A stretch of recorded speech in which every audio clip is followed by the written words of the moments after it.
दुनिया के महान दार्शनिकों में से एक सुकरात एक बार अपने शिष्यों के साथ बैठकर किसी विषय पर चर्चा कर रहे थे कि तभी वहां एक ज्योतिषी आ गया।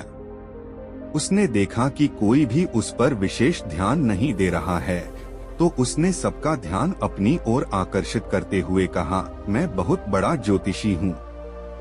मैं किसी का भी चेहरा देखकर उसके चरित्र के बारे में बता सकता हूँ। बताओ तुम में से कौन मेरी इस विद्या को परखना चाहेगा। उसकी यह बात सुनकर सभी शिष्य सुकरात की ओर देखने लगे। सुकरात ने उस ज्योतिषी से अपने बारे में बताने के लिए कहा। ज्योतिषी उन्हें देखने लगा। सुकरात देखने में कुरूप थे। उन्हें कुछ देर निहारने के बाद ज्योतिषी ने कहा, तुम्हारे चेहरे की बनावट से पता चलता है कि तुम सत्ता विरोधी हो। तुम्हारे अंदर द्रोह करने की भावना प्रबल है। तुम्हारी आंखों की बनावट से लगता है कि तुम अत्यंत क्रोधी स्वभाव के हो। अपने गुरु के बारे में ये बातें सुनकर वहां बैठे शिष्यों को गुस्सा आ गया।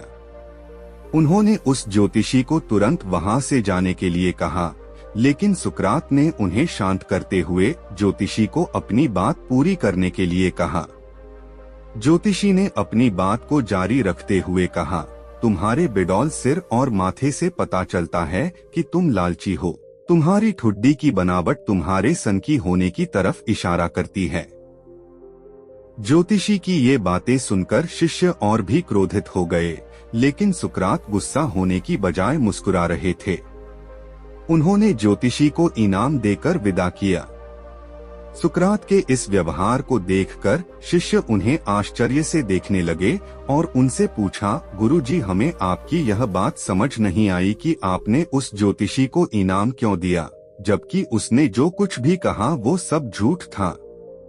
सुकरात बोले, नहीं शिष्यों, ज्योतिषी ने मेरे बारे में जो कुछ भी कहा है वे सब सच है।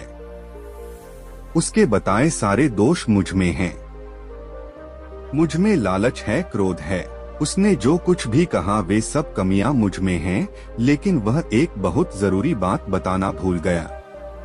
वह मेरे अंदर के विवेक को नहीं आंक पाया, जिसके बल पर मैं इन सारी बुराइयों को अपने वश में किए रहता हूँ। बस वह यही चूक गया, वह मेरे बुद्धि के बल को नहीं समझ पाया। इसी के साथ इस वीडियो को खत्म करते हैं।